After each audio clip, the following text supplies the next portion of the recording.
Heart beat scan ఒక్క second లోనే world class 640 slide CT scan ఇప్పుడు మీ విస్టా ఇమేజింగ్ బంజారా హిల్స్ లో.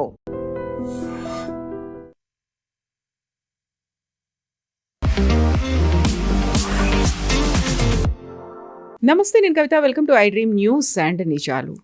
ఇరాన్ మీద అమెరికా ఇజ్రాయెల్ యుద్ధాన్ని స్టార్ట్ చేసిన తర్వాత అది ఆల్మోస్ట్ 3 monthsకి చేరుకుంటున్నటువంటి సమయంలోనే సీజ్ ఫైర్ కంటిన్యూ చేయాలా, లేకపోతే అబ్రప్ట్గా యుద్ధాన్ని ఎండ్ చేయాలా, చర్చలకు పిలవాలా, ఇలాంటి బోల్డంతా సందిగ్ధత ఉన్నప్పుడు, ప్రపంచమంతా సంక్షోభం దిశగా వెళ్తున్నప్పుడు డొనాల్డ్ ట్రంప్ సడన్గా ఇంకొక డెసిషన్ తీసుకున్నారు అనేటువంటి వార్తలు వస్తున్నాయి.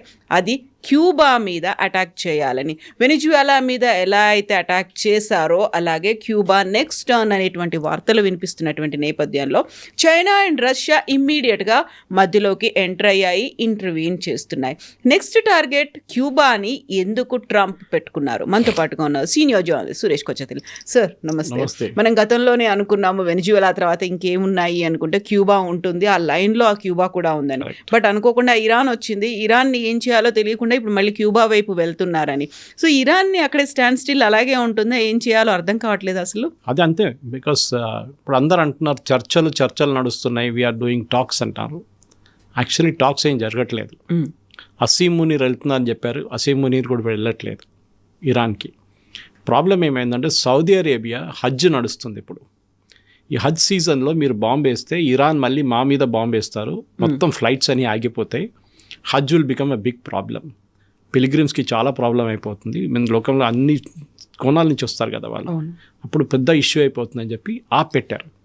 ఇది ఇంటర్నేషనల్ మీడియా ఎక్కడ మాట్లాడలేదు. నేను మొన్న ఒక అరబిక్ న్యూస్ రిపోర్ట్లో చూశాను. ఇది ఇంగ్లీష్లో ట్రాన్స్లేట్ చేసుకొని దేవర్ సేయింగ్ సౌదీ అరేబియా దానికోసం రిక్వెస్ట్ చేశారు because of Hajj. After Hajj you do what you want, ఇప్పుడు చేయకండి. దానికి ఒక ఎక్స్క్యూజ్ క్రియేట్ చేశారు ప్రెసిడెంట్ ట్రంప్, దేయింగ్ దట్ మేము చర్చలు నడుపుతున్నాం. ఏం చర్చ నడవట్లేదు ఇప్పుడు. Nothing is happening. ఎందుకంటే ముస్తఫా ఖమేనీ నిన్న ఒక స్టేట్మెంట్ కూడా ఇచ్చారు, which Reuters had quoted, saying that ఇక్కడి నుంచి యురేనియం తీసుకెళ్లే ప్రసక్తే లేదు, ఇంత అణు మాత్రం కూడా వెళ్ళదు. సో కానీ దాన్ని డినై ఎవరు చేశారు? యుఎస్ డినై చేస్తున్నారు. ఏది చెప్పింది ఇరాన్, డినై చేస్తుంది US. So you can make out very clearly a negotiations నడవట్లేదు. పాకిస్తాన్ వాళ్ళు తిరుగుతున్నారు, అక్కడిక్కడ తిరుగుతున్నారు, కానీ ఎక్కడికి ఏం జరగట్లేదు. సో దాని నడిమిట్లో ఈ క్యూబన్ క్రైసిస్ యాక్చువల్లీ మొదలైంది, కొన్ని రోజులు అయింది యాక్చువల్లీ, ఇప్పుడు కొత్త కాదు. కానీ నిన్న ఒక మార్పు ఏమొచ్చిందంటే పాత 1996లో ఈ క్యూబా నుంచి పారిపోయిన చాలామంది అండర్ కమ్యూనిస్ట్ రూల్ వాళ్ళు ఫ్లారిడాలో వెళ్ళి సెటిల్ అయ్యారు, యుఎస్ సదర్న్ కోస్ట్లో. అండ్ అదే ఫ్లారిడాలో మార్కో రూబియో అక్కడి నుంచి వచ్చారు. ఈ speak Spanish, is a son of వీళ్ళు క్యూబన్ ఇమిగ్రెంట్స్ కొడుకు ఆయన. సో ఈవెన్ ప్రెసిడెంట్ ట్రంప్ అప్పుడప్పుడు జోక్ కొడుతుంటారు దట్ నెక్స్ట్ క్యూబన్ ప్రెసిడెంట్ని మార్కో రూబియోని అపాయింట్ చేస్తాను నేను అని చెప్పేసి. సో మార్కో రూబియో నిన్న స్పానిష్లో అడ్రస్ చేశారు. ఈ టోల్డ్ ద క్యూబన్స్, మీకు చాలా మంచి ఫ్యూచర్ ఉంది, మీ ఇప్పుడున్న గవర్నమెంట్ని మీరు తీసేస్తే మేము same dialogue, Iran dialogue. And మనకు తెలిసి ఇరాన్లో ఏం జరగలేదు. ఇరాన్ ప్రజలకు చెప్పారు, మీరు మీ గవర్నమెంట్ తీసి పక్కన పడేస్తే మీకు మొత్తం గోల్డెన్ ఏజ్ వచ్చేస్తుంది ఇరాన్ కన్నా. ఏం జరగలేదు అక్కడ. No regime change, nothing. వెనిజువేలాలో చేశారు, కానీ క్యూబాలో అంత ఈజీ కాదు. ఒక రెజీమ్ చేంజ్ చేయాలంటే క్యూబాలో ఫస్ట్ ఆఫ్ ఆల్ ఈ రౌల్ కాస్ట్రో, ఆ స్టోరీ 1996 చెప్పాను చూడండి. అది ఏం జరిగిందంటే ఈ ఫ్లారిడా ఉన్న రెబెల్స్ చాలామంది క్యూబన్ రెబెల్స్ ఏం చేస్తారంటే క్యూబా నుంచి పారిపోవడానికి ట్రై చేస్తున్న చాలామంది చిన్న బోట్లలో బయలుదేరుతారు. అక్కడ ఒకటి వాళ్ళని క్యూబన్ నేవీ పట్టుకుంటారు, లేకుంటే అక్కడి నుంచి కొంచెం బయటికి వచ్చి ఇంటర్నేషనల్ వాటర్లో రాగానే సీ చాలా రఫ్ ఉంటుంది. ఓకే, గల్ఫ్ ఆఫ్ మెక్సికో ఆ ఏరియాలో, కరేబియన్ ఏరియాలో కరెంట్స్ చాలా హార్డ్గా ఉంటుంది. సో వాళ్ళు సింక్ అయిపోతారు, యూజువలీ మునిగిపోతాయి బోట్లని. అంత పెద్ద బోట్లు కూడా తీసుకెళ్లారు, చిన్న బోట్లు వెళ్తారు, ఫ్యామిలీస్, 2 ఫ్యామిలీస్ 3 ఫ్యామిలీస్ అట్లా. సో వీళ్ళేం చేశారంటే బ్రదర్స్ ఇన్ ఆర్మ్స్ అని చెప్పి ఒక చిన్న ఫోర్స్ తయారు చేశారు. వీళ్ళు ప్రైవేట్ ఎయిర్క్రాఫ్ట్ చార్టర్ చేసి ఆ ప్రైవేట్ ఎయిర్క్రాఫ్ట్ నుంచి వీళ్ళు ఈ బోట్స్ దగ్గర వెళ్ళి ప్రాబ్లం కనుక్కొని వీళ్ళు they drop the life boys వాళ్ళ కోసం. ఎక్కడైనా మునిగిపోతే కూడా దాని లైఫ్ జాకెట్ వేసుకోవచ్చు అని చెప్పేసి. అదే టైంలో వాళ్ళు యూఎస్ కోస్ట్ గార్డ్ని ఇన్ఫార్మ్ చేస్తారు, saying that there is a small boat in distress, అంటే వాళ్ళు కోస్ట్ గార్డ్ పంపిస్తారు. అట్లాంటి దాంట్లో వీళ్ళు ఇంకా ఏం చేస్తారంటే క్యూబాలో ఎంటర్ అయ్యి లీఫ్లెట్స్ పడేస్తారు క్యూబన్స్కి, మీరు ఇక్కడ నుంచి పారిపోయండి, మీరు వచ్చేసేయండి యూఎస్ వైపు, మీ గవర్నమెంట్ని మీరు ఇక్కడ నుంచి you have to dismantle this. అప్పుడు ఫిడెల్ కాస్ట్రో ఉండే ఆ టైంలో, మీకు గుర్తుండే, రాల్ కాస్ట్రో వాళ్ళ తమ్ముడు. సో ఫిడెల్ క్యాస్ట్రో టైంలో ఒక అటాక్ జరిగింది. అంటే ఇట్లాంటి ఒక ఎయిర్క్రాఫ్ట్ క్యూబన్ ఎయిర్ స్పేస్లో ఎంటర్ అయినప్పుడు క్యూబన్ యాంటీ ఎయిర్క్రాఫ్ట్ మిసైల్ దాన్ని కొట్టి 4 చనిపోయారు, 2 పైలట్లు అండ్ 2 సివిలియన్స్. సో దానికోసం ఆ 30 సంవత్సరాల పాత కేసుని ఇప్పుడు బయటికి తీశారు. ఆ టైంలో Raul Castro who is now 94 and who is మన ఫిడెల్ కాస్ట్రో వాళ్ళ అన్న, ఆయన ఇప్పుడు 94 ఉన్నారు. ఆయన మీద కేసు వేశారు. ఈ was the defence minister then. ఇప్పుడు ఎందుకు ఇన్ని సంవత్సరాల తర్వాత మీరు అడగవచ్చు. అంటే వాళ్ళకి ఎక్స్క్యూజ్ చూస్తున్నాను. ఈయనని మీరు యూఎస్ తీసుకెళ్ళి ఇండిక్షన్ నిన్న ఒక కంప్లైంట్ నిన్న ఆర్గనైజ్ చేసి ఫార్మలీ ఛార్జ్ చేశారు ఆయన యూఎస్లో. And same day Cuban formation day రోజు చేయడం అనేది. ఎందుకంటే వీళ్ళు కావాలని చెప్పి ఒక ఎక్స్క్యూజ్ కావాలి కదా. ఆయన అక్కడి నుంచి ఇప్పుడు వెనజువేలాలో మడూరోని ఎట్లా తీసుకెళ్లారు అదే టైప్ ఎక్స్క్యూజ్ ట్రై చేస్తున్నారు ఇక్కడ. వీళ్ళ లాజిక్ ఏంటంటే ఒకసారి రాల్ కాస్ట్రోని అక్కడికి తీసుకెళ్ళిపోతే క్యూబన్ రిజిమ్ మొత్తం పడిపోతుంది. అట్లా కాదు, ఆయన రిటైర్ అయ్యి 10 సంవత్సరాలు అయింది. ఇప్పుడు పవర్ ఆయన చేతిలో లేదు టెక్నికలీ స్పీకింగ్, కానీ వాళ్ళ కమ్యూనిస్ట్ వాళ్ళ దాంట్లో నడుస్తుంది, భావజాలంలో నడుస్తుంది అక్కడ. కానీ క్యూబాలో ఫస్ట్ టర్మ్ ప్రెసిడెంట్ ట్రంప్ తర్వాత కూడా ఆయిల్ క్రైసిస్ ఒకటి మొదలైంది. ఇప్పుడు సెకండ్ టర్మ్లో రాగానే ఇంకా చాలా స్ట్రిక్ట్ చేసేసారు. ఆయిల్ తీసుకుని ఒక షిప్ కూడా అక్కడ వెళ్ళకూడదు క్యూబాలో అని చెప్పి ఒక శాంక్షన్ పెట్టేశారు యూఎస్. అది కాకుండా మెడిసిన్స్ కూడా క్యూబాకి వెళ్ళదు, ఫుడ్ కూడా క్యూబాకి వెళ్ళదు అని చెప్పేసి ఇది అక్కడున్న చాలా పెద్ద ఒక క్రైసిస్ క్రియేట్ చేసింది. ఆకలితోని మందులు లేకుండా చాలామంది చనిపోయారు. మన దగ్గర మోదీ గారు కోవిడ్ టైంలో వెసల్స్ కొట్టమన్నారు. ఇప్పుడు క్యూబన్స్ అదే చేస్తున్నారు అక్కడ. ఇప్పుడున్న ఈ పరిస్థితిలో క్యూబన్స్ ఆర్ బికమ్ డెస్పరేట్, ఎందుకంటే ఎలక్ట్రిసిటీ లేదు. వితౌట్ ఆయిల్ వాళ్ళు నడిపిలేరు వాళ్ళ పవర్ ప్లాంట్స్. మనలాగా బొగ్గు లేదు అక్కడ ఎక్కువ. అండ్ న్యూక్లియర్ అయితే అవుట్ ఆఫ్ క్వశ్చన్. ఇదంతా చూసినప్పుడు డెఫినెట్గా యూఎస్ ఒక చేంజ్ ఆఫ్ రెజ్యూమ్ కోరుకుంటున్నారని చాలా క్లియర్గా తెలిసిపోతుంది. కానీ ఎట్లా జరుగుతుంది, ఏం జరగబోతుంది అనేది చెప్పినప్పుడే సడన్గా రష్యా అండ్ చైనా దీంట్లో దిగారు. చైనా కూడా చాలా strict, Chinese foreign ministry spokesperson నిన్న చాలా స్ట్రిక్ట్ వార్నింగ్ ఇచ్చారు యూఎస్కి. Don't try and meddle in it, అంటే అక్కడ వెళ్ళి మీరు క్యూబాలో ఏం ట్రై చేయకండి అని చెప్పేసి. రష్యా కూడా అదే అన్నారు. రష్యా కన్నా ఎక్కువ సీరియస్ తీసుకునే చైనాని సీరియస్గా తీసుకుంటారు. ఇన్ఫ్యాక్ట్ రష్యా అండ్ చైనా ఇప్పుడు కాదు, 1960s క్యూబాలో వీరిద్దరు నడిమిట్లో టెన్షన్ ఉండే. అప్పుడు యూఎస్ పక్కన ఉండే, వీళ్ళిద్దరు నడిమిట్లో. అదే ఎందుకంటే అప్పుడు క్యూబన్ మిసైల్ క్రైసిస్ అని చెప్పి ఒక క్రైసిస్ ఉండే జాన్ ఎఫ్ కెనడీ టైంలో 60s. అదేం జరిగిందంటే ఆ టైంలో అమెరికా వాళ్ళ మిసైల్స్ తీసుకెళ్ళి ఇంగ్లాండ్, టర్కీ అక్కడ పెట్టారు న్యూక్లియర్ మిసైల్స్. ఐ థింక్ ఇంగ్లాండ్లో పెట్టిన దాని ప్రాజెక్ట్ పేరు ప్రాజెక్ట్ ఎమిలీ అని ఉండే. అండ్ ఇదంతా సోవియట్ యూనియన్ స్ట్రైకింగ్ డిస్టెన్స్లో ఉండే మిసైల్స్ అని. అవి చూసిన రష్యా, అంటే అప్పుడు యూఎస్ఎస్ఆర్కి కోపం వచ్చి వాళ్ళేం చేశారు, మీరు ఇది చేస్తారని చెప్పి క్యూబాలో తీసుకెళ్ళి వాళ్ళ మిసైల్స్ పెట్టారు. అదొక యూఎస్ రికానసెన్స్ ఫ్లైట్ దాని కెమెరాలో క్యాప్చర్ చేసుకుంది. అప్పుడు యూఎస్ ఏం చేశారు, వాళ్ళు డిమాండ్ చేశారు, మీరు ఇక్కడ తీయకపోతే మేము మీ మీద న్యూక్లియర్ అటాక్ చేస్తాం అని. That is called the Cuban missile crisis. I think American foreign పాలసీలో అన్నిటికీ పెద్ద, ఇప్పుడు కూడా చాలా మటుకు పొలిటికల్ సైన్స్ స్టూడెంట్స్ అంతా చదువుతున్న ఒక case study, the Cuban missile crisis. అది ఆల్మోస్ట్ 2 వారాలు జరిగినాయి టెన్షన్ అక్కడిక్కడ. దాని తర్వాత చర్చలతోని యూఎస్ డిసైడెడ్ వాళ్ళ మిసైల్స్ బ్రిటన్ నుంచి విత్డ్రా చేసుకుంటారు, టర్కీ నుంచి విత్డ్రా చేసుకుంటారు, వీళ్ళేమో మా వైపు నుంచి మా మిసైల్స్ మేము తీసుకెళ్ళిపోతామని. అక్కడ అది గాట్ ఫినిష్డ్. కానీ అప్పటి నుంచి కూడా టెన్షన్ తగ్గలేదు. ఎట్లయినా ఈ క్యూబన్ రెజీమ్ని వీళ్ళు కొట్టాలని చూస్తే, కానీ వాళ్ళకి సపోర్ట్ మెయిన్లీ రష్యా నుంచి వచ్చేది. ఆ టైంలో USSR was all powerful and Cuba also ఒక మోడల్గా ఉండే కమ్యూనిస్ట్ గవర్నమెంట్ భావజాలంలో. యూఎస్ ఇంత దగ్గర ఉంది వాళ్ళకి.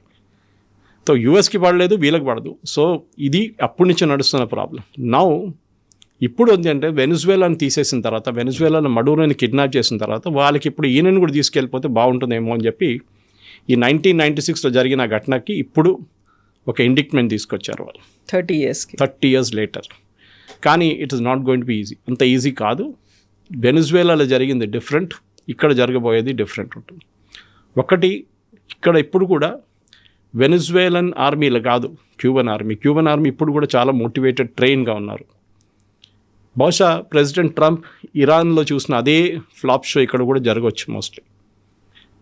ఆయన ఒక డైవర్షన్ టాక్టిక్ అని అమెరికాలో ఉన్న క్యాపిటల్లో ఉన్న చాలామంది పార్లమెంటేరియన్స్ అంటున్నారు, వాళ్ళ కాంగ్రెస్ మెన్ అంటున్నారు. అంటే అక్కడ ఓడిపోయాడు కదా, ఇరాన్లో ఏం చేయలేకపోతున్నాడు. ఇప్పుడు క్యూబా చేసేసి మేము గెలిచేసాం యుద్ధం అని చెప్పి ఇంటికి తిరిగి రావడానికి ట్రై చేస్తున్నారు ట్రంప్ అంటున్నారు అనమాట. బహుశా కరెక్ట్ ఉండొచ్చు. అటెన్షన్ డైవర్ట్ చేస్తున్నారు. ఇరాన్లో మొత్తం ఏం చేయలేకపోతున్నారు, అట్లీస్ట్ క్యూబా చూపిద్దాం వీళ్ళకి, క్యూబాలో చేసాం కదా మేము అని చెప్పి ఒక విక్టరీ వచ్చేసిందని చెప్పి రిటర్న్ వచ్చేస్తారు. సో వాళ్ళు నిన్న పొద్దున్న నుంచి ఒక యుఎస్ఎస్ నిమిట్స్ అని చెప్పి దట్స్ అ క్లాస్ క్యారియర్, అంటే వన్ ఆఫ్ ద బిగ్గెస్ట్, చాలా పెద్ద aircraft carrier, possibly the biggest అనుకో, అన్నిటికంటే పెద్దది వాళ్ళ నేవీలో ఉన్నది. దాన్ని క్యూబా పక్కన డిప్లాయ్ చేశారు. సో అదొక ఫస్ట్ సంకేతం అనమాట, that something big is about happen అని. దాని తర్వాత ఎందుకంటే ఒక ఎయిర్క్రాఫ్ట్ క్యారియర్ ఒంటరిగా వెళ్ళదు, తోడు ఒక 10 షిప్స్లు ఉంటుంది, ఫ్లాటిలా లాగా. సో 10 షిప్లు తోడుపోయి ఉంటుంది, ఎయిర్క్రాఫ్ట్స్ ఉన్నాయి, హెలికాప్టర్స్ ఉన్నాయి, అన్నీ ఉంటాయి. ఇవన్నీ పాసిబ్లీ అక్కడి నుంచి మడూరో మీద చేసిన అదే అటాక్ క్యూబా మీద కూడా జరగవచ్చు. కానీ ఒక సోవియట్ యూనియన్ వార్నింగ్ తర్వాత, అంటే రష్యా వార్నింగ్ తర్వాత, చైనా వార్నింగ్ తర్వాత మళ్ళీ యూఎస్ ట్రై చేస్తారా లేదో అని చూడాల్సింది. ఇప్పుడు ఎందుకు ఈ రెండు ఇంటర్వ్యూన్ అవుతున్నాయి? చైనా అండ్ రష్యాకు ఉన్నటువంటి ఇంట్రెస్ట్లు ఏంటి క్యూబా మీద? పొలిటికల్ జాకింగ్ అది. వీళ్ళిద్దరు నడిమిట్లు అదే కదా, బికాస్ మెయిన్లీ మీరు గెలవకపోతే మేము గెలవకూడదు అని చెప్పి ఎవరు సూపర్ పవర్ అనేది చూపించాలి. ఎందుకంటే క్యూబా అనేది లాస్ట్ ఏం చెప్తారు, ఒక కమ్యూనిస్ట్ ఒక అవుట్ పోస్ట్ అని చెప్పొచ్చు మీరు. ఒక టైంలో Chile was a communist government, Argentina communist ఉండే. సో లాటిన్ అమెరికాలో చాలా మంది కంట్రీస్ ఒక టైంలో దేవర్ ఆల్ కమ్యూనిస్ట్ గవర్నమెంట్స్. కానీ ఇప్పుడు కాదు, నౌ దే ఆర్ నాట్. ఇప్పుడు అందరు మారిపోయారు. In fact Latin America language Spanish, even క్యూబాలో స్పానిష్ మాట్లాడతారు ఎక్కువ. ఇప్పుడు మనం అనుకుంటా స్పానిష్కి దీనికి సంబంధం అంటే దేవర్ ఒరిజినల్ స్పానిష్ కాలనీస్ అంతా. జస్ట్ లైక్ మనం ఇఫ్ యు టేక్ కెనడియన్లో క్యూబెక్ ప్రావిన్స్లో ఫ్రెంచ్ మాట్లాడతారు. ఆఫ్రికాలో చాలా దేశాలు ఫ్రెంచ్ మాట్లాడతారు, because they were all French colonies before. ఇప్పుడు వీళ్ళ స్ట్రైక్ గ్రూప్ ఏం చేస్తున్నారంటే, బహుశా what can happen is bombing అయితే జరగదు. ఆయన ఎట్లయినా 94 year old, ఆయన తీసుకొచ్చి ఏం చేస్తారు? పాసిబ్లీ రెస్క్యూ అటెంప్ట్లో ఆయన చనిపోతారు అట్లనే, ఎందుకంటే 94, 95 నడవలేకపోతున్నారు ఆయన తీసుకొచ్చి మీరు యూఎస్ తీసుకొచ్చి ఏం ట్రై చేస్తారు? అక్కడ బాధిత కుటుంబాలు ఏవైతే ఉన్నాయో వాళ్ళు న్యాయం కోసం ఎదురు చూస్తున్నారు. ఇప్పటికీ కూడా వాళ్ళు బాధతో ఉన్నారు, వాళ్ళకంటూ ఒక న్యాయం జరగాలి కాబట్టి ఈయన తీసుకొస్తాము అనేది ట్రంప్ చెప్తున్నాడు. కరెక్ట్ చెప్పొచ్చు, కానీ అది ఇప్పుడు ఫిడెల్ కాస్ట్రోని కూడా తీసుకొస్తారు. ఆయన చనిపోయింది కదా, ఆయన టైంలో జరిగింది, ఆయన డిఫెన్స్ మినిస్టర్గా ఉన్నారు. ఇదే కేసు పోలాండ్లో జరిగింది, ఇదే కేసు మీరు యుగోస్లావియాలో ట్రై చేశారు, అక్కడ అన్నీ మీరు రెజ్యూమ్ చేంజ్ జరిపారు. మీరు సొమాలియాలో ట్రై చేసి చూశారు, వియట్నాంలో, దానికన్నా చాలా ముందు వియట్నాంలో ట్రై చేశారు. ఎవ్రీవేర్ అమెరికా ఫ్లాప్ అయింది. సరే యుగోస్లావియాని 3 ముక్కలు 4 ముక్కలు చేశారు, అది ఇప్పుడు సపరేట్గా అయిపోయింది. స్లోవాకియా కానీ అట్లాంటి సపరేట్ కంట్రీస్ అయిపోయినాయి. కానీ మీరు ఇరాక్లో ఏం చేశారు, లిబియాలో ఏం చేశారు, మీరు సిరియాలో ఏం చేశారు? ప్రతి చోట వీళ్ళు వెళ్ళిన చోట్ల అన్నీ ఇప్పుడు గవర్నమెంట్ అంతా డీస్టెబిలైజ్ అయిపోయింది. సో రేపు వీళ్ళని తీసిన తర్వాత అజ్యూమ్ చేద్దాం మనం రోయల్ కాస్ట్రోని తీసుకెళ్ళిపోయారు. నెక్స్ట్ ఏం చేస్తారు వీళ్ళు? ఒక వెనిజువేలన్ మోడల్ అడాప్ట్ చేస్తారా, అంటే వాళ్ళ దాని నుంచే ఒకరిని తీసుకొచ్చి కూర్చోబెడతారా? ఇప్పుడు ఇరాన్లో చూస్తున్నారు మనం, వాళ్ళ పాత ఒక ప్రెసిడెంట్ ఉండే వీళ్ళది, ఆయన ఐ ఫర్గెట్ హిస్ నేమ్, అహ్మదీజనాద్ ఇప్పుడు జైల్లో ఉన్నారు. ఆయన ప్రెసిడెంట్గా ఉన్నప్పుడు ఈ ఖొమేనీ వ్యతిరేకంగా కొంచెం తిరిగారు, ఆయన అమెరికన్ సపోర్ట్తోని. అప్పుడు అమెరికన్ ఏజెంట్ అన్నారు, ఆయన్ని జైల్లో వేశారు. ఆయన్ని ప్రెసిడెంట్గా ఇంపోజ్ చేయాలని ఇప్పుడు కొత్త స్టోరీ బయటకు వస్తుంది. అది ఇజ్రాయెల్ ట్రై చేశారంట. ఈ యుద్ధం మొదలైనప్పుడు ఫస్ట్ డే బాంబింగ్ జరిగింది చూడండి, ఫిబ్రవరి 28 2వ 3వ తారీఖు మార్చ్కి ఈయన్ని ప్రెసిడెంట్గా అనౌన్స్ చేయడానికి ట్రై చేస్తారు. కానీ బ్యాడ్ లక్ ఏంటంటే ఈయన ఉన్న జైలు మీద కూడా ఇజ్రాయెల్ బాంబు వేశారు. హౌస్ అరెస్ట్లో ఉన్నారు ఆయన దాంట్లో ఆయన గాయాలయ్యాయి. So they could not bring him out అన్నమాట దానికోసం. సో ఎనీవే ఇప్పుడు ఇక్కడ తీస్తే ఎవరిని తీసుకొస్తారు? అదే కమ్యూనిస్ట్ భావజాలు, అదే కమ్యూనిస్ట్ రెజ్యూమ్ నుంచి ఎవరైనా కూర్చోబెట్టాల్సి వస్తుంది. మార్కో రూబియోని మీరు పంపించలేరు, ఇట్స్ నాట్ పాసిబుల్. కానీ క్యూబాలో జరగబోయేది ప్రెసిడెంట్ ట్రంప్కి ఇంకో ఫ్లాప్ షాగా మారిపోతుందని చాలామంది అమెరికన్ కామెంటేటర్స్ అంటున్నారు, అమెరికన్ పొలిటీషియన్స్ అంటున్నారు. వాళ్ళ పొద్దున కూడా నేను 2-3 ఛానల్స్లో చూశాను, అక్కడ సిఎన్ఎన్లో చూశాను, వాళ్ళందరూ ఇదే అంటున్నారు. ఎందుకు అంత పెద్ద ఇష్యూ? నా క్యూబాలో ఆయిల్ లేదు, ఏం లేదు, why do want take Cuba? ఒక్కటే ఏంటంటే ప్రెసిడెంట్ ట్రంప్కి ఇవాళ కూడా పొద్దున స్టేట్మెంట్ ఒకటి, ఆయన 56 సంవత్సరాలు 60 సంవత్సరాల నుంచి ఏం చేయలేని వాళ్ళు యూజ్లెస్ యుఎస్ ప్రెసిడెంట్స్ ఉన్నారు ఇప్పుడు దాకా మన దగ్గర, నేనే ఒకరు చేసి చూపిస్తాను క్యూబాలో ఏం చేసి. ఆయనకి ఇదొకటే ఉంది. ఇరాన్ మొదలైనప్పుడు మీరు చూసుంటారు ఆయన చెప్పిన డైలాగులు ఇదే డైలాగులు ఉండే.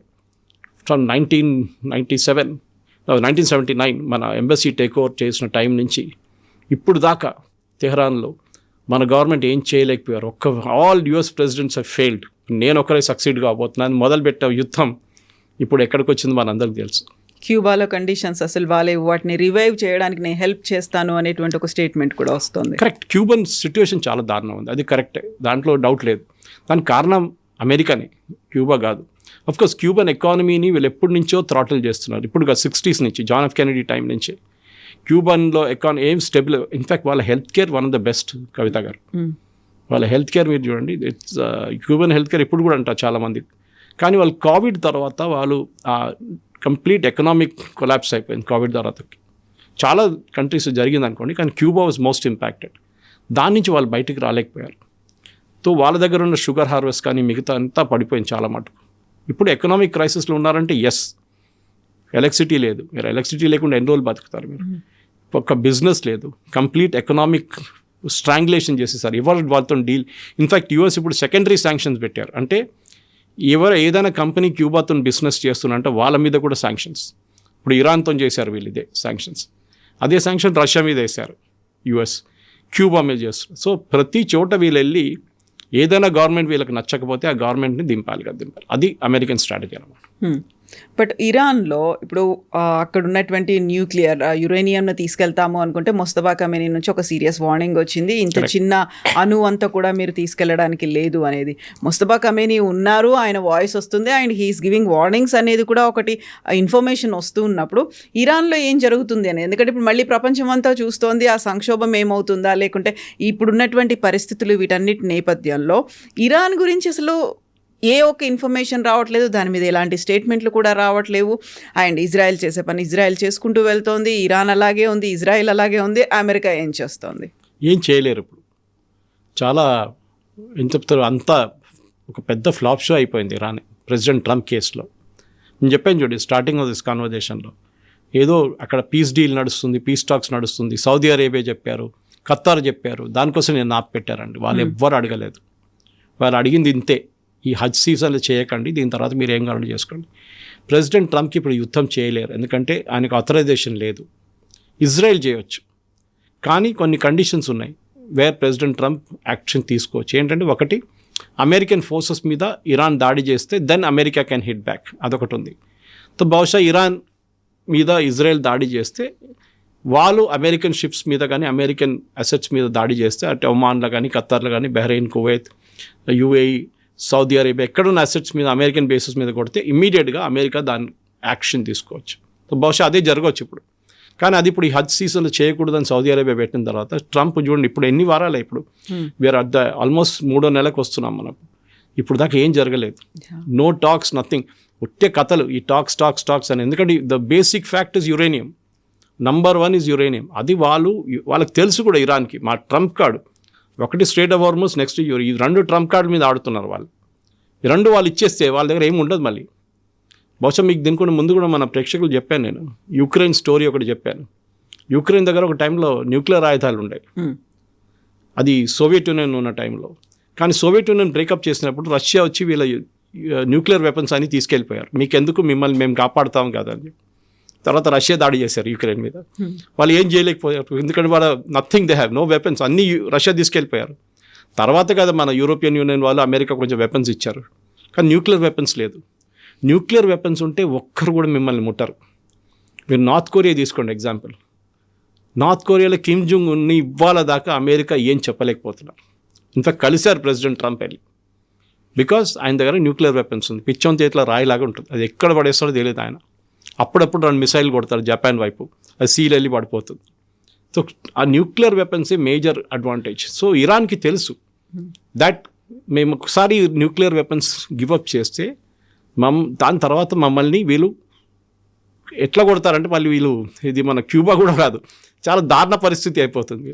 ఒక ఇరాక్ కానీ ఒక లిబియా లాగా అయిపోతాం మేము కూడా అని చెప్పి తెలుసు ఇరాన్కి. So that is why Mustafa Khamenei ఇదే చెప్తున్నారు, we will not give up, మేము మా దగ్గరని తీసుకెళ్ళనియము. ఇప్పుడు 90% ప్యూరిఫికేషన్ చేస్తారా, 60% ఉన్నది 90% చేస్తారా అంటే ఎస్ చేయొచ్చు, కానీ దానికి ఒక 7 నుంచి 9 నెలలు పడుతుంది ఆ ప్యూరిఫికేషన్ లెవెల్ రావాలంటే. దాన్ని అమెరికా చేయనియరు. ఇప్పుడు చేస్తున్నారా అంటే అది కూడా మనకు తెలియదు, ఎందుకంటే అంతా under ground, completely under ground ఉంది. వాళ్ళు ప్యూరిఫికేషన్ దాని తర్వాత ఒక న్యూక్లియర్ మెటీరియల్ మీరు యురేనియం 90% చేస్తే అది బాంబ్ అయిన తయారు కాదు. దాన్ని బాంబుగా తయారు చేసి ఇంకో ప్రాసెస్ ఉంటుంది, టెస్టింగ్ చేయాల్సి వస్తుంది. మనం పోఖ్రాన్లో చేస్తాం చూడండి, అట్లా టెస్టింగ్ చేయాల్సి వస్తుంది. దాని తర్వాత దాన్ని లాంచ్ చేయాల్సిన మిసైల్ మీద ఉండాలి, డెలివరింగ్ మిసైల్ ఉండాలి. దాని లోపల you will put this uranium thing bomb, like Hiroshima Nagasaki మీద చేసినట్టు little boy and big man చెప్పి, ఫ్యాట్ మ్యాన్ అని చెప్పి 2 మిసైల్స్ ఉంటాయి. అట్లా తయారు చేస్తే దాన్ని లాంచ్ చేయడానికి కెపాసిటీ. దాంట్లో ఇరాన్ చాలా దూరం ఉన్నారు, ఇంకా మాసిబ్లీ ఇంకొక 4-5 సంవత్సరాలు పట్టొచ్చు వాళ్ళకి. సో ఆ టైం దాకా ఇప్పుడు వీళ్ళేమంటారు, అది మాకు ఇచ్చేసేయండి, మేము పెట్టుకుంటామా. ప్రెసిడెంట్ ట్రంప్ నిన్న అంటాం we will destroy it. Iran ఇవ్వరు, they will not give. 400 kilo దాన్ని చిన్న అమౌంట్ కాదు, నాట్ ఎ స్మాల్ క్వాంటిటీ, చాలా పెద్ద క్వాంటిటీ 400 కిలోలు ఉంటాయి. అండ్ యురేనియం అది కూడా. సో అదొకటి. రెండోది స్ట్రెయిట్ ఆఫ్ హార్మోస్, ఇది 2 కూడా ఛాన్స్ ఇవ్వ. సో ఇప్పుడు క్యూబా మీద ఎందుకు చేస్తున్నారంటే ఒక అటెన్షన్ డైవర్షన్ లాగా నడుస్తుంది. అక్కడ జరిగిన ఫ్లాప్ షోని పక్కన పెట్టి అందరు మర్చిపోతారు అమెరికన్స్. నేను క్యూబా చేయగానే చూడండి, నేను క్యూబాని లిబరేట్ చేశాను, ఏ అమెరికన్ ప్రెసిడెంట్ చేయలేరు, జాన్ ఎఫ్ కెనడీ కూడా చేయలేకపోయాడు, ప్రెసిడెంట్ బరాక్ ఒబామా ట్రై చేశారు, చేయలేదు, నేను చేసి చూపించానని చెప్పి చెప్పడానికి ట్రై చేస్తున్నారు. వెనిజువేలా చేశారు, కానీ వెనిజువేలాని ఎవరు అమెరికన్ సిటిజన్స్ పట్టించుకోలేదు. ఇంకోటి ఏంటంటే అమెరికన్ కంపెనీస్ మీద చాలా మటుకు వీళ్ళు నేషనలైజ్ చేశారు. ఫిడెల్ కాస్ట్రో క్యూమినిస్ట్ రిజం వచ్చినప్పుడు, దానికన్నా ముందు అమెరికన్ కంపెనీస్ ఉండే క్యూబాలో, వాళ్ళ అసెట్స్ అంతా అమెరికన్ కంపెనీస్ది వీళ్ళు నేషనలైజ్ చేశారు. సేమ్ థింగ్ మడూరో వాళ్ళ బాస్ ఉండే హ్యూగో షావెస్ అని చెప్పి, ఆయన చేసిన అదే పని. షెవ్రాన్ మీద ఎక్సన్ మొబైల్ అంతా నేషనలైజ్ చేశారు ఆయన. క్యూబాలో కూడా అదే జరిగింది, ఆయిల్ కాదు కానీ మిగతా కంపెనీస్ని. సో వీళ్ళంటే దాని ఆల్మోస్ట్ 100 మిలియన్ అది ఉంది, సో మాకు 100 మిలియన్ మాకు కావాలి, మీరు డబ్బులు ఇవ్వాలని చెప్పి క్యూబన్ గవర్నమెంట్తో డిమాండ్ చేస్తున్నారు. ఇదంతా ఇట్ ఇస్ అగైన్ ఇంకొక ఇరాన్ వర్షన్ 2గా తయారవుతుంది. And I think president Trump ఒక్క ఫ్లాప్ షో నుంచి ఇంకో ఫ్లాప్ షోకి వెళ్తున్నాడు, అదే జరగబోతుంది. బట్ క్యూబా మీద అటాక్ చేస్తారు అనుకున్నప్పుడు ఇమ్మీడియట్గా చైనా అండ్ రష్యా ఇంటర్వ్యూన్ అవ్వడానికి ప్రయత్నాలు చేశాయి, రెస్పాండ్ కూడా అయ్యాయి. ఇక్కడ ఆల్మోస్ట్ ఒక 3 నెలలు అవుతోంది. మరి అదే చైనా రష్యా ఇరాన్ మీద అంత ఇంట్రెస్ట్ ఎందుకు చూపించట్లేదు, ఎందుకు పట్టించుకోకుండా వదిలేస్తున్నాయి? ఇరాన్కి ఒక ప్రాబ్లం ఏంటంటే చైనా ఒకటే ఏముంది, వాళ్ళ దగ్గర నుంచి 90% ఆయిల్ చైనా తీసుకెళ్తారు. కానీ అది చైనా ఇరాన్ బాగానే అనిపిస్తోంది. ఇదే ఇరాన్ యుఎస్ పక్కన ఉందనుకోండి, రేపు జాగ్రఫికలీ చైనా కాదు రష్యా అందరు వచ్చి కూర్చుంటారు అక్కడ. Because they want somehow Cuban missile crisis అట్లనే స్టార్ట్ అయింది. వాళ్ళు అక్కడి నుంచి వాళ్ళు మిసైల్స్ కూడా పెట్టుకుంటారు అక్కడ యుఎస్ పక్కన, చూడండి మేము ఇక్కడ ఉన్నాము అని చెప్పేసి. ఇరాన్ చాలా దూరం ఉంది. దానికోసం అప్పుడప్పుడు ప్రెసిడెంట్ ట్రంప్ చెప్తుంటారు వీఆర్ సపరేటెడ్ బై 2 oceans అని. Exactly correct. సో దానికోసం ఇరాన్ అక్కడ దాకా రీచ్ చేయలేరు. ఇరాన్ దగ్గర ఒక మిసైల్ ఉంది అనుకోండి, 5,000 కిలోమీటర్లు ట్రావెల్ చేసే మన అగ్ని లాంటిది, then you can use it. కానీ వాళ్ళ దగ్గర లేదు. అది లాస్ట్ డిగో గాషియా దాకా కొట్టారు 2000 kilometres. So it's not a big range అంత లేదు వాళ్ళ దగ్గర. సో దానికోసం సో చైనాకి ఏంటంటే వాళ్ళ ఆయిల్ కావాలి, వాళ్ళ ఆయిల్ కాకపోతే రష్యా ఇస్తారు మాకు, వాళ్ళకి ప్రాబ్లం లేదు అది. కానీ ఎస్ వస్తే బాగుంటుంది. వెనిజువేలాలో ఆయిల్ పోయింది వాళ్ళ చేతి నుంచి. రష్యాకి ఇంకోటి వాళ్ళకి ఆల్రెడీ ఒక యుద్ధం నడుస్తుంది అక్కడ, వాళ్ళు దాంట్లోనే ఫుల్ కాన్సన్ట్రేషన్ ఉన్నారు. ఆ టైంలో ఇరాన్లో వచ్చి ఇరాన్ మీద పెడితే ఏం చేస్తారు, ఏం చేయలేరు.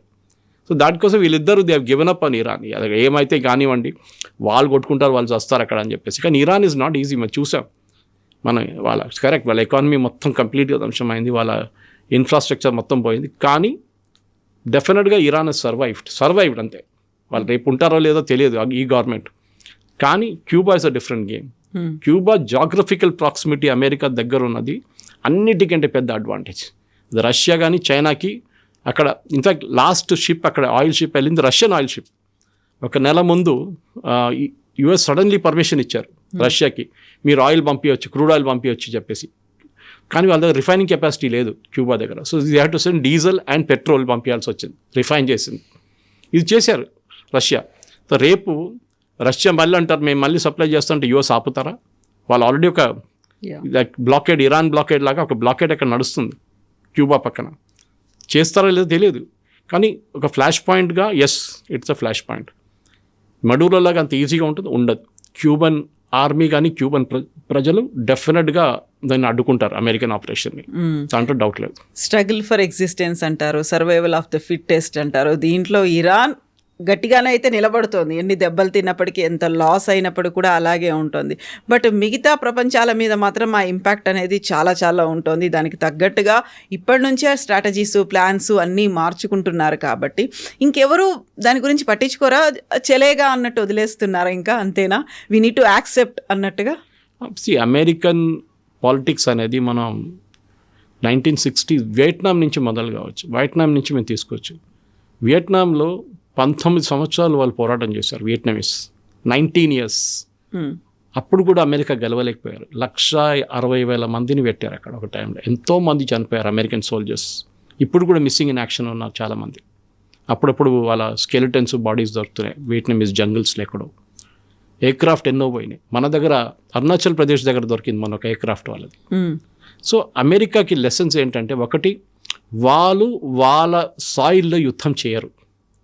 మీరు గుర్తుపెట్టుకోండి, వాళ్ళ దాంట్లో యుద్ధం ఇప్పుడు దాకా జరగలేదు అమెరికాలో. వాళ్ళు మిగతా చోట్ల వెళ్ళి యుద్ధం చేస్తారు. They will never fight on the soil. 2 సార్లు జరిగింది. ఒకటి కరెక్ట్ అని యుద్ధం, 2వసారి 9/11. అవును, ఇట్ ఈస్ నాట్ ఎ యుద్ధం అని చెప్పి, it's terrorist attack. First one was pearl harbour. Japanese వచ్చి కొట్టారు చూడండి, ఎగ్జాక్ట్లీ, కామెకాసి. దాని రిప్లైగానే అమెరికా న్యూక్లియర్ బాంబ్ వేశారు నాగసాకి అండ్ హిరోషిమా మీద. సో ఆ జాపనీస్ వాళ్ళు చేసిన దానికి అమెరికాకి ఫస్ట్ టైం చాలా మటుకు ఒక షాక్ వచ్చింది. అంటే మా మీద కూడా దాడి జరగవచ్చా? దాని తర్వాత 9/11 జరిగింది. అప్పుడు కూడా వాళ్ళు అడిగారు, is it really possible American attack చేయ? మా దగ్గర ఇంత ఇన్ఫ్రాస్ట్రక్చర్ ఉంది, మా దగ్గర మిసైల్స్ ఉన్నాయి, మా దగ్గర యాంటీ ఎయిర్క్రాఫ్ట్ ఉండి కూడా మేము ఆపలేకపోయామా ఇది అని చెప్పేసి. దానికోసం ప్రెసిడెంట్ ట్రంప్ ఇప్పుడు ఒక గోల్డెన్ షీల్డ్ తయారు చేస్తున్నారు, ఐరన్ డోమ్ లాగా. ఓకే, అమెరికాకి మిసైల్స్ ఆపడానికి. కానీ అమెరికాకి ఒక లెసన్ ఉంది. వాళ్ళు ఏ ప్రెసిడెంట్ వచ్చినా కానీ ఆయనకు ఒక పొలిటికల్ ప్లాన్ ఉంటుంది. అది ఒబామా ఉండొచ్చు, క్లింటన్ ఉండొచ్చు, దానికన్నా ఉంది బుష్, ఇద్దరు ఉండొచ్చు, ఎవరైనా. వాళ్ళకు ఒక అజెండా ఉండొచ్చు. బుష్కేమో వెపన్స్ ఆఫ్ మాస్ డిస్ట్రక్షన్, ఇరాక్లో దాని వెంటబడ్డారు ఆయన. ఒబామాకి అక్కడ ఉన్న ఇలా న్యూక్లియర్ మెటీరియల్ డిస్కషన్ గురించి నడిచింది. ట్రంప్కి బైడెన్ అడ్మినిస్ట్రేషన్లో ఆఫ్ఘనిస్తాన్ నుంచి పారిపోయారు. ఇది ప్రతి రెజీమ్కి ఒక టాక్టిక్, ఒక డైవర్షన్ మెకానిజం ఉంటుంది అమెరికాలో. అంటే వాళ్ళ డొమెస్టిక్ పాలిటిక్స్ చాలా డల్ ఉన్నప్పుడు ఒక ఇంటర్నేషనల్ లెవెల్లో ఏమైనా చేస్తే, చాలా పెద్ద మంచి ప్రెసిడెంట్ మా దగ్గర చాలా మంచిగా పనిచేస్తాడని చూపించడానికి అమెరికన్ ప్రెసిడెంట్స్ చేస్తారు. ఎందుకు వాళ్ళకి మ్యాక్సిమం 2 terms ఉంది, 2 terms ఎక్కువ కాంటెస్ట్ చేయలేరు. 8 సంవత్సరాలే అమెరికన్ ప్రెసిడెంట్గా కాంటెస్ట్ చేయొచ్చు మీరు. ఆయన కలిసి పరిపాలించారు. So after 8 years you're out. President term ఇంకా అయిపోతుంది, ఇంకా 2 సంవత్సరాల తర్వాత even Trump will be history. కానీ వెళ్తూ నేను చూడండి ఏ ప్రెసిడెంట్ సాల్వ్ చేయని అలా ప్రాబ్లం నేను సార్ట్అవుట్ చేశాను. ఇరాన్ చూడండి, క్యూబా చూడండి, అన్నీ నేనే చేశాను అని చూపిస్తున్నారు. అదే చేశారు. క్యూబా మీద మళ్ళీ ట్రంప్ ఏమైనా వెనకడిగేస్తాడా, లేకుంటే ఎలాంటి స్టాండ్ ఉంటుంది? ఇవన్నీ కూడా కొంచెం టైం పడుతుంది మనకు అర్థం కావడానికి. ఏం చేస్తారు? Slight difference between Cuba and Iran. It's not slight, చాలా పెద్ద డిఫరెన్స్. క్యూబా దగ్గర ఆయుధాలు ఎక్కువ లేవు అండ్ యురేనియం లేదు. ఎలాగో 300 డ్రోన్ తీసుకున్నారని మొన్న ఒక లీక్డ్ మెసేజ్ ఒకటి వచ్చింది. సిఐఏ చీఫ్ క్యూబాకి వెళ్ళారు. ఆలోచించండి, మొన్న వెళ్ళారు, వారం ముందు వెళ్ళి డిస్కషన్ చేశారు అక్కడ రెజీమ్ చేంజ్ గురించి. వాళ్ళు అంగీకరించారు. క్యూబాలో ఒక సిఐఏ చీఫ్ వెళ్ళడం అనేది చాలా పెద్ద న్యూస్. అది ఎప్పుడు జరగలేదు హిస్టరీలో. సో దిస్ ఇస్ వన్ చాలా పెద్ద ఒక న్యూస్ అనమాట. కానీ ఆ న్యూస్ మొత్తం బ్లాక్అవుట్ మోడ్లో వెళ్ళిపోయిన తర్వాత లీక్ అయినప్పుడు యాక్సెప్ట్ చేశారు, yes we went for a discussion అని. అది ఒక హ్యూజ్ సెట్ బ్యాకే కదా. ఇంకా ఎస్ అంటే క్యూబా కూడా అంగీకరించారు. అదే చెప్తాను, ఇరాన్కి అది కాదు. ఇరాన్ దగ్గర ఒకటి వాళ్ళ సైజ్ ఆఫ్ ద కంట్రీస్ చాలా పెద్దది వాళ్ళది. రెండోది వాళ్ళ దగ్గర ఆయిల్ ఇప్పుడు కూడా ఉంది, వాళ్ళు వాడుకోవచ్చు డొమెస్టికలీ, బయటకు పంపించలేకపోతారు అంతే. క్యూబా దగ్గర డొమెస్టికలీ కూడా ఏం లేదు వాళ్ళ దగ్గర. దే ఆర్ లిటరలీ బ్యాంక్రప్ట్, డబ్బులు లేవు, ఆయిల్ లేదు, మెడిసిన్స్ లేదు, ఏం లేదు. అట్లాంటి పరిస్థితుల్లో ఒక్కొక్కసారి ద గవర్నమెంట్ విల్ సరెండర్. ఇరాన్కి అడ్వాంటేజ్ ఉంది, వాళ్ళ దగ్గర ఇది అన్నీ ఉన్నాయి, ఎక్సెప్ట్ వాళ్ళు బయటికి పంపించలేకపోతున్నారు డబ్బులు. అది పెద్ద problem. Thank you so much. Thank you very much. Thank you.